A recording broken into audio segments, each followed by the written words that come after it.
Thank you everyone for joining and welcome to our workshop, Winning with Marketing for Enterprise B2B Founders, presented by F2 and Blue Seedling. We actually have some F2 folks on the line if you want to say hi.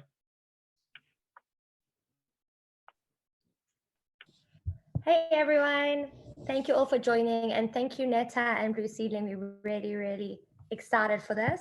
So I don't want to take any time. I want to jump in. Let's get started. All right, thank you, Yafa. We have a jam-packed session for you all today, so we'll just jump right in.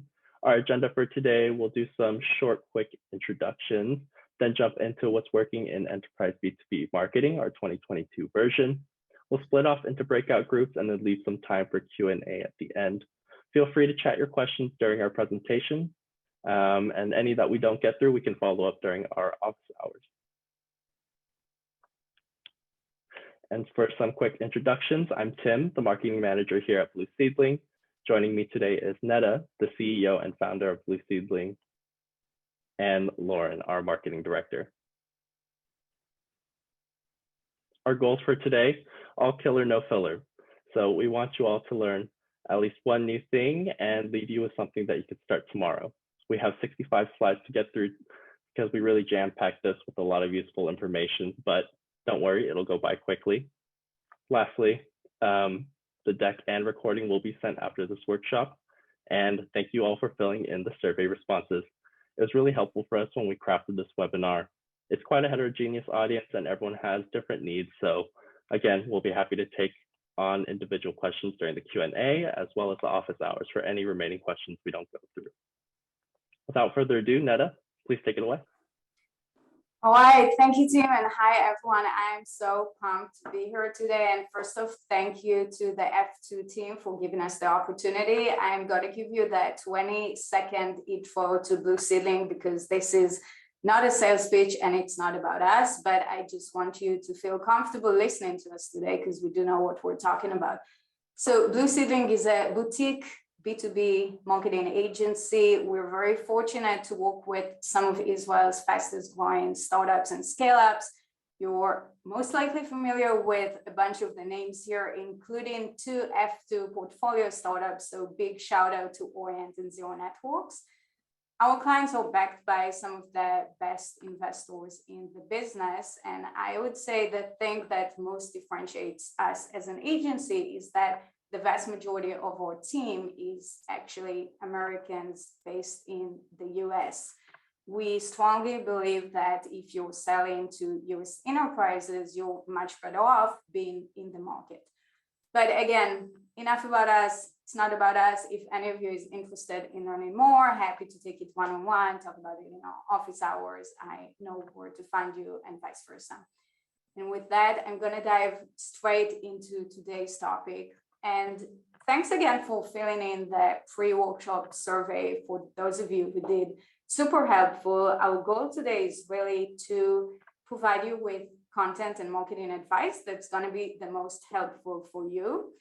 I can tell you that the responses to the survey were all over. You're very different. You have diverse needs.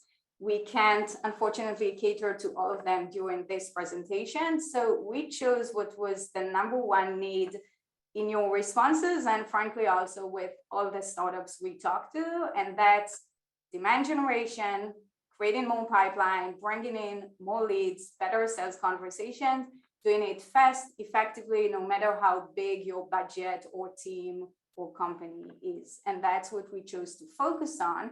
And today we're gonna share with you 3 inspiring, creative, original campaigns that are also effective and that you can be implementing at your company tomorrow, no matter if you have the world's best marketing team or not.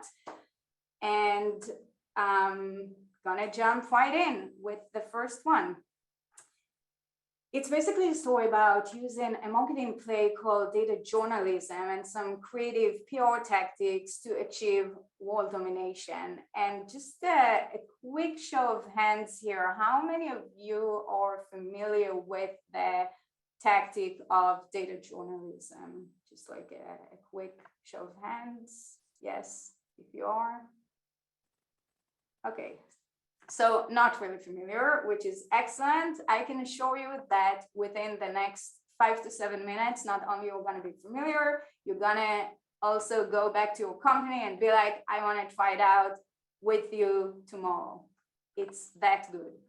And I'm going to start with a story. And admittedly, by now, it's an old story, but I'm going to tell you anyway, because first off, it's a very good story. And second, it's a marketing technique that we've been repeating in the years since, even more effectively across different companies, different stages, different verticals. It works and it's beautiful. So the story began in a very cold winter in New York. I'm the head of marketing at a 10-person marketing analytics startup called Castora, and I'm the head of marketing, but I'm also the marketing team, including content, PR, email marketing, you name it. And back then, my experience doing content and PR and B2B marketing was that I really like to read. So not a ton of experience. And I'm sitting there in our dinky office with a bunch of these dudes, and I'm thinking, okay, what do I do with this B2B marketing stuff? And I'm going to start with the results. So it's end of November, kind of like now, it's freezing cold. I get this email from Christina, who's an executive producer at Bloomberg TV, and she's asking me, is he, and by he, she means Castora CEO, is he available for a TV interview on Bloomberg's Bottom Line on Monday, which happens to be Cyber Monday. And you can see that this email was a response to an email I sent her. So to give you the context, Castora marketing analytics software for e-commerce retailers. And as such, we had access to unique proprietary data about e-commerce transactions during the holiday shopping time in the US. So you can see here, we did some data analysis on the data, aggregated it, anonymized it, and I compiled a list of reporters, sent them a very simple text email saying, here's some really interesting highlights from the shopping season around mobile e-commerce, social shopping, Apple, Android. Are you interested? And she was interested. And you know, they tell you the happiest moments in your life do not happen in front of your computer. Well, I can tell you this was a damn happy moment in my life. It was pretty awesome. And Corey, the CEO, did end up being interviewed on Bloomberg on Cyber Monday. We all sat in our dinky office and we were like, yay, it's Corey. And once that happened, and it was a super successful holiday campaign, in the following months and years, we really leaned into this tactic. And the CEO of Apple, Tim Cook, mentioned some of our data insights in one of Apple's earnings calls. Like, how awesome is that? Corey appeared on multiple TV shows. Our insights were integrated into the Bloomberg Terminal, which is software used by millions of finance professionals worldwide. With $0 investment in traditional PR or PR agency, we got dozens of press publications in both retail specific publications as well as mass media publications. You can see here that Fortune magazine used our data chart in their magazine, and Business Insider quoted our numbers next to little known companies like IBM and Adobe. So hugely successful campaign, which at some point, a couple of years down the line, was generating consistently about a third of Castora's sales opportunities. So I told you, it's a good story. And to convince you that this is not like a one-time thing, I'm now going to show you a completely different example. Kiwi, Israeli digital publishing tech startup, working with big digital publishers, helping them efficiently promote their content on social media platforms like Facebook. As such, they have access to really interesting proprietary data about how people engage with content on Facebook, on Instagram. Did a bunch of data analysis, thought about interesting stories to tell around the data, and pitched it and got placed multiple times in Digiday, which is like the publishing's world, Wall Street Journal, essentially. And you can see here, we did some data analysis around the elections and around the Super Bowl and how consumers are behaving and engaging on Facebook. Data and insights got placed. You can see here that Digiday actually used our actual data charts in their articles. So very successful. That was a couple of years ago. Then last year, Kiwi did a really interesting analysis when COVID hit, looking at how COVID is impacting prices of content promotion on Facebook, got quoted by Digiday again. So this works, completely different industry. Third example, TrueAccord, a San Francisco-based scale-up in the fintech space, digital debt collection, loan repayment, etc. When COVID hit, we did data analysis on our data on how consumers were paying back their debt, published a 10-page research report, and built a whole integrated marketing campaign around it. So social, email, content, PR, got really nice mentions in some trade publications, really nice feedback from our audience. And this is literally from last week. It's a new data journalism report from TrueAccord about buy now, pay later. It's another fintech trend. Just to show you, this keeps working. I would say it's even working now better than ever across industries, across startup stages. And so I would really urge you to take a step back and think, is this applicable for my company? Do I have access to interesting, unique data? Can I think about interesting stories that I can craft around the data analysis? Start with a small test. If it's working, then great, expand it. You can build a whole integrated marketing campaign around it. You don't need the world's greatest writers because this is based on data and insights. You don't need a huge budget because you're not paying, you're doing data analysis on your own data. So try this tomorrow and tell me how it went. I'm excited for you to try it out. And with that, I'm gonna hand it over to Lauren to talk about webinars, best thing ever. Thank you, Netta. Hi, everyone. I'm Lauren Glover. I'm the Director of Marketing at Blue Seedling. So this next campaign we're going to talk about is a bit meta, given that we are on a webinar today. Before we dive into it, how does everyone feel about webinars after, I'm sure we've all been on a bunch in the past 2 years. So just throw one word in the chat. I want to get a read of people's feelings about webinars. I see one heart. Efficient, yes, agreed. Anyone feeling Zoom fatigue after all of this time? Yeah, all right, I'll wait another second. Too many, yes. Tired, yeah. So thank you for your honesty. And I was hoping there would be a range of responses because I can tell you, I have felt all of the above over the past year. I did a quick calculation the other day. I have either hosted, produced, or attended about 30 webinars this past year, and I've seen a lot of them. So I've seen ones that were boring and ineffective, and I've seen ones that really knocked it out of the park. And at the end of the day, I have really fallen down on the side that webinars are one of the most effective B2B marketing channels that there is, and I am looking forward to doing them even when we can return to in-person events. And I'll tell you why. I'll tell you why webinars still win, and you can see it up on the slide right now.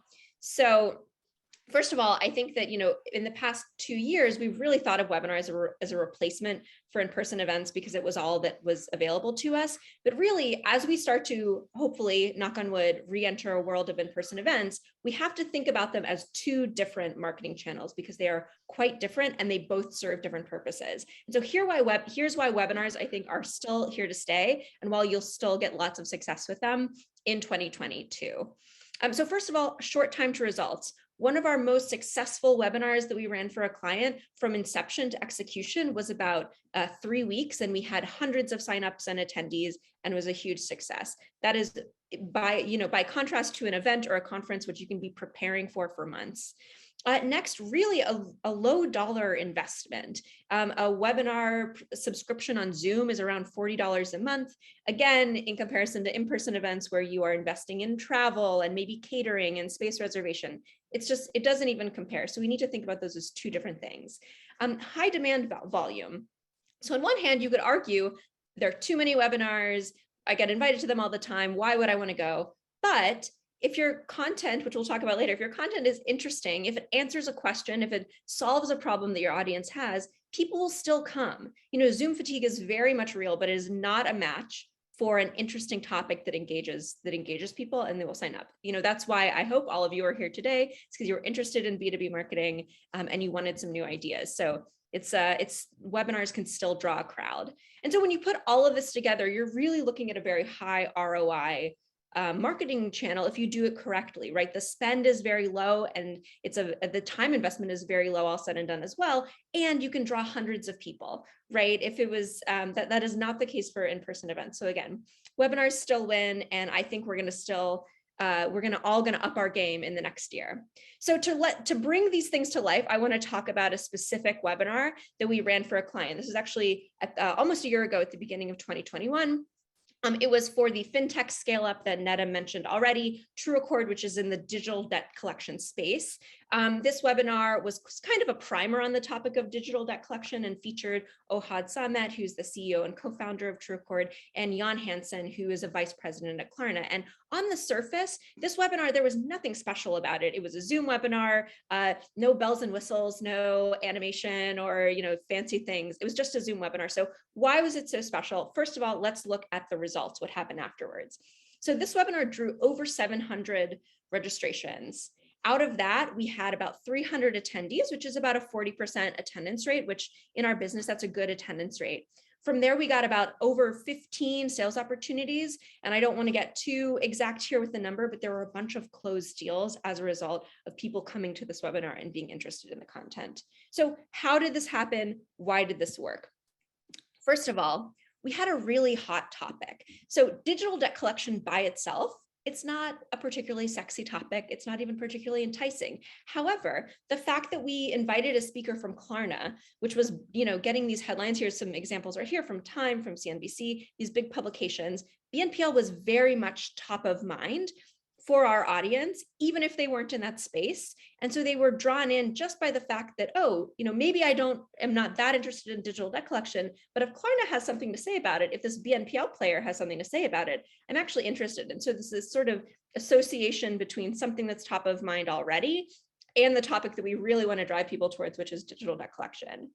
Moreover, it wasn't just the topic, it was Klarna themselves. So this webinar was around the time that Klarna started doing their big Super Bowl ad push. I don't know if you all remember the Super Bowl commercial. Thought it was pretty great with Maya Rudolph, with 4 Maya Rudolphs, actually very amusing. So it was this like hot customer that was known beyond the world of fintech, right? So there was this sort of interest even from clients who were maybe in banking or another lending vertical that was kind of, outside of the BNPL space. It was very hot, and we were latching on to that, riding the coattails of this PR wave that Klarna was having.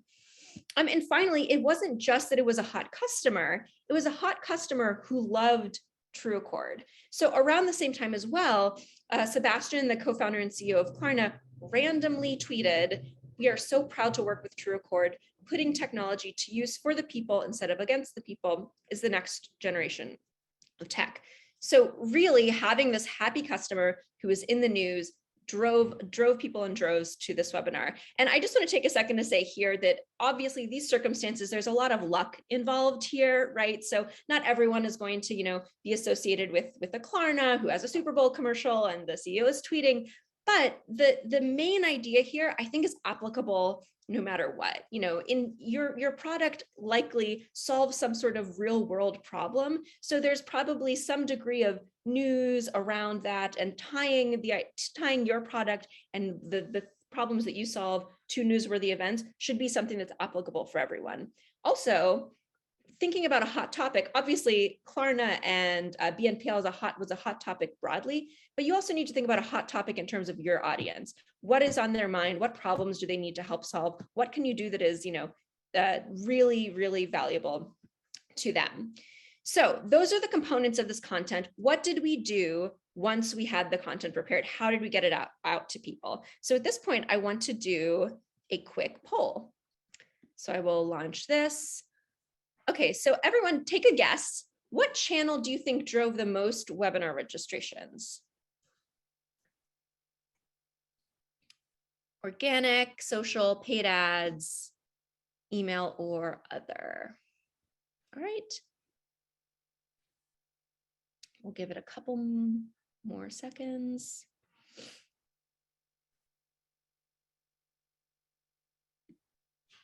All right, I think I've got most of your votes in. All right, well, here are the results of, all right, can everyone give me a thumbs up if you can see the results? Can you see the results of the poll? Yeah, great. Yeah, so good job to the 54% of you who guessed email, because that is exactly right. Ned, if you want to go to the next slide, and I will stop sharing this. All right, everyone can just X out of the poll window if you haven't already. Yeah, so the majority of our signups came from email, which was a free way of distributing this information. We sent it out to TrueAccord's email database, which is about 30,000 people. Paid ads, we got about half as much there, and that includes paid ads, included both ads in trade publications and also paid social. And the cost per lead for that was very costly. It was around, depending on the exact channel, was between $22 per lead and $200 per lead. So email, all it took was this hot content that we developed by what we talked about before, and we just sent it via email and people responded. A caveat here, which is very important, is that we had to have the email database to begin with, right? It's not going to work unless you have people to invite. And so we actually have some content on our blog at Blue Seedling about how to beef up your own email database, which is really, which is pretty simple at the end of the day, but that is worth doing before you really invest in any of these, because once you build that, you can distribute all kinds of juicy, great, useful content to your audience.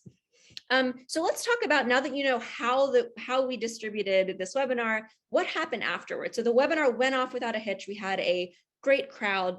And then afterwards, the wins just kind of kept coming. And here's what we did. We actually were able to translate the webinar transcript into a case study about TrueAccord's relationship with Klarna. And this was a huge win. And I don't know how many of you have experience doing case studies with clients. They can often turn into a really laborious process. Legal teams will get involved. There's a lot of, there's a lot of precision, and a lot of leaders often have to be involved in crafting a case study. However, if you frame a case study as, if you come to your client and you say, oh, we're going to repackage something you already said as a case study, it was a lot easier to get buy-in all of a sudden, because they already said, we were just quoting them, right? They already said what they said, and here we are, and we're just kind of transitioning it into a case study and into their digital debt collection journey in this case. Even beyond the case study, we took the webinar recording, we put it on TrueAccord's website, and we put a lead gen form on it, and we kept getting signups for it, months after it happened. It really became this evergreen piece of content that we use in email newsletters for months to come. We promoted them on our social media channels and in paid ads on social. And it really, there was a ton of juice that came out of this. And more so, above and beyond the actual things that we did, we created this relationship with Klarna from the marketing team's perspective, where we became a contact of Jan. There's our buddy Jan with the Aurora Borealis in the background of his Zoom window. And basically, because we had this great experience with him, months later, we were planning a digital summit for TrueAccord, and we thought he would be a great speaker. And we reached out, and he immediately said yes. And so creating one piece of webinar content with someone can really be the beginning of a beautiful relationship and getting them involved with your content for a long time to come. So let's zoom out again and look at how you can apply these playbooks and these tips to your startups. So first, a client webinar is the best webinar. Your clients, hopefully you have clients who want to rave about you, who are so excited to be working with you, and they are really your best advocate. So getting them in front of your audience can be incredibly powerful. Email marketing is really your best friend in driving registrations. Of course, as I said, that involves building your database. But once you do that, email is the fastest and freest way to get your content out there. A hot topic is always going to help you draw people. So what is the connection you have to some newsworthy event? What is happening in the world? What is happening seasonally? How can you use your sort of PR mind to think about how your product is related to something really newsworthy? Then after the webinar happens, how can you repackage it into a case study? How can you keep getting marketing wins out of that one event? And finally, how can you continue to repackage, use it on all of your different channels, make a really huge integrated marketing campaign, and make it an evergreen pillar of your marketing as opposed to just a one-off event. So without further ado, we have some additional writing here about webinars on our blog that we'll be sending this to you later. And with that, I'm going to hand it back over to Netta. All right, thank you, Lauren. This was awesome. I want to go and do a webinar right now. Well, what do you know? I am doing a webinar right now. How great can it be? Okay, so our last success story for today, we fondly call it when your customer acquisition cost is the cost of cake. And it's about using content curation and email marketing to be top of mind and catch your buyer when they're finally ready to buy.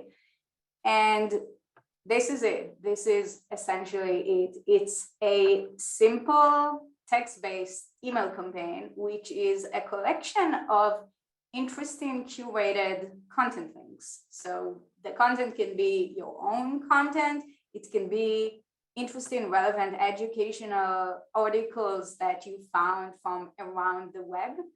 And in this particular example, it's from Kiwi again, and they've been sending this weekly email on every Friday for the past 3 years. They call it the Friday Reader to their entire marketing database. And you can see here, it's a whole bunch of content goodness.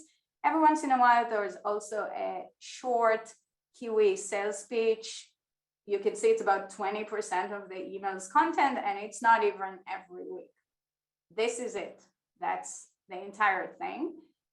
And I'm going to start with the results again. Let's look at some of the responses that this campaign has been receiving. And first off, I mean, which marketing campaigns get responses? This is like unheard of. Like, how awesome can it be? Hi, Netta. My colleague Melissa forwarded your email over to me. Like, which marketing campaigns get forwarded? That's great. I manage newsletters for Vox Media, and I'd love to hear more about Kiwi. Like, she wants to learn more about our product. Great job with this newsletter. One of the few I open and read. I really appreciate these notes, Netta. They're well written and interesting and way different. This is pretty awesome feedback. Last one. So when we add new leads into this email program, we send them a soft opt-in email, and we tell them we have this email series for senior publishing leaders, and of course we want to add you because you're a senior publishing leader. And this guy Steve is telling me, hi Netta, sure, thanks. So he's like thanking me for adding him to my cold email outreach, basically. Pretty awesome. Nicole sends them over pretty regularly as forwards as well. So she's forwarding my cold emails. Like, does that ever happen to you? That's happened to me quite often. All right, so pretty great anecdotal feedback in terms of quantitative results. Going strong week in and week out for over 3 years, generating on average consistently about half a sales opportunity every week. And these opportunities are closing. They're not just like bogus. And I jokingly say the customer acquisition cost is cake because a year into this, we threw a very dorky birthday party for Friday Reader and we bought a fancy cake. So that's the cost. Obviously, it's not the real cost. However, I would argue that in terms of dollars spent, sending an email every week is negligible. And the investment here is your team's investment in creating these emails. However, ideally, you'd be reading industry content and doing this kind of curation regularly, consistently anyway. So this is truly, it's the best thing ever. like $0 investment, very little time investment on behalf of your team, and the results are just incredible. And again, just so you don't think this is like a one-time QA special thing, completely different company. So Astrolabe is a healthcare medical diagnostic startup. Back then, there were two people, Elad, who's the co-founder and very technical CEO, and Heather, the operations person. They send the IM bi-weekly, so every 2 weeks, but it's the same thing. Elad reads and curates a bunch of interesting educational content from around the web. Heather sets it up in MailChimp. They send it to their marketing database. And here's a response Elad got. Hi, Elad, I'm on your mailing list. The reason I'm reaching out is to tell you how impressed I am with your marketing efforts. Your emails are beyond excellent. And I think most marketing organizations could do well to follow your blueprint. Kudos to you, sir. When Elad sent me this email, I was like, Elad, this is the type of email I forward to my mom. Like, it's that awesome. In terms of quantitative results, so Elad grew his marketing database really quickly. He gets really solid open rates. And in the first couple of months, when he started this, he got 2 sales opportunities directly off of this email program. Third and last example, again, completely different. Open Legacy is an Israeli scale-up selling to Fortune 500s. This is their reader, text-based, bunch of interesting articles. And this is an email from a member of the sales team saying, here's a lead, came in this morning, initially found us back in 2019. They've been getting the newsletters and now there's urgency in their project. So they reached out for a demo. Had we not turned on the newsletter, we would most certainly would have lost out on the opportunity. And this is from sales. So I really urge you to take a step back and think about, can I implement this at my company? The answer, I can assure you, is great, is yes, just do it. Curate some content. It can be your own content. If you don't have content, that's fine. Just curate it from others. It's okay to pitch yourself, not too much, not too frequently, and please make an effort to write like a human because we're all human. Bonus, a bunch of additional content ideas that we sometimes refer to as boring content. Yes, it's boring, but it's also super effective. You can create them even if you're not Shakespeare and you don't have the world's best content marketeer on your team. Anyone can do it, no matter what's your industry and how big your marketing team is. So we have about 7 minutes left, and that's perfect time for Q&A. So if anyone has any questions, feel free. And also a reminder again that we're gonna offer everyone here a personal one-on-one office hours session. So we can also cover your questions there. But if anyone has any questions, feel free. I'll just say while people are thinking of questions, it looks like I sent these to all of the chat, not just our breakout room, but some topics that came up in our breakout room around attribution, around building your database, and even around using communities as an enterprise B2B channel. Feel free, everyone, to take a look at those. There might be some interesting cross-pollinating topics for different people on the call. Meta, maybe you can talk a bit about how to build that email database, like just kind of in the high-level points. Yeah, happy to. So like Lauren mentioned, we literally wrote the book about it. We have like 5 different blog posts about how to build your marketing database from like 0 to the first couple hundreds to the first 1,000, 5,000 and beyond. It's there is no magic. It's a combination of being very diligent about collecting the leads you get from all sorts of inbound sources. Like if you're talking to folks in a sales context, make sure they end up in the database. If you get inbound leads, they go into the database. If you sponsor a conference and you get a list of leads, they go in the database. So that's inbound. With regards to outbound, we're big believers in list buying and building. So define your ICP, your ideal customer profile, and then use services like ZoomInfo, Discover, Sales Intel, the list goes on, as well as manual list building with services like Upwork to essentially buy contacts and email addresses. And we have a process of warming up these cold leads so they don't enter your database completely cold. And then once they're in the database, they become part of your database. And then you go into the, challenge of like maintaining the database and keeping the data clean and up to date. But that's how you grow. It doesn't, we don't believe in inbound only. If you build it, they will come. Doesn't really work like that anymore. You need to buy.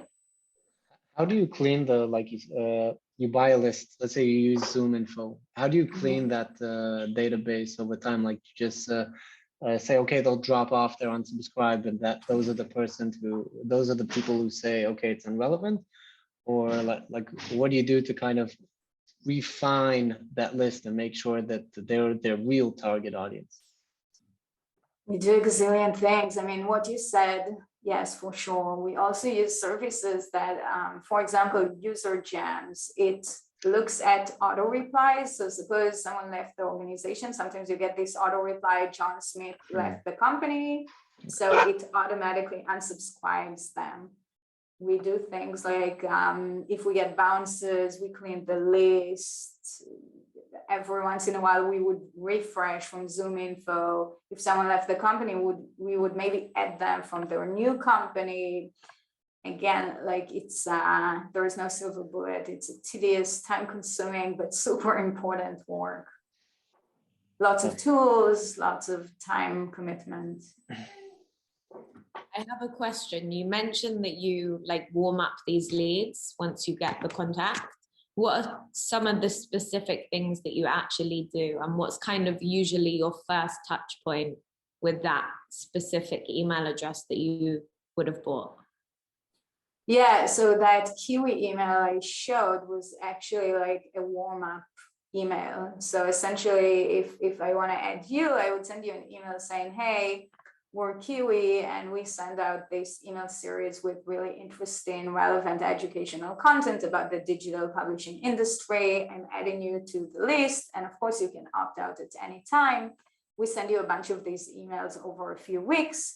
If you opt out, that's actually great, because then we know you're not relevant and you're not interested. If you didn't opt out, then we add you into our main email database. And by that point, we assume you're somewhat interested and we keep you in. It's not perfect, but it's good enough to prevent really high unsub rates and spam complaints and all of these bad things.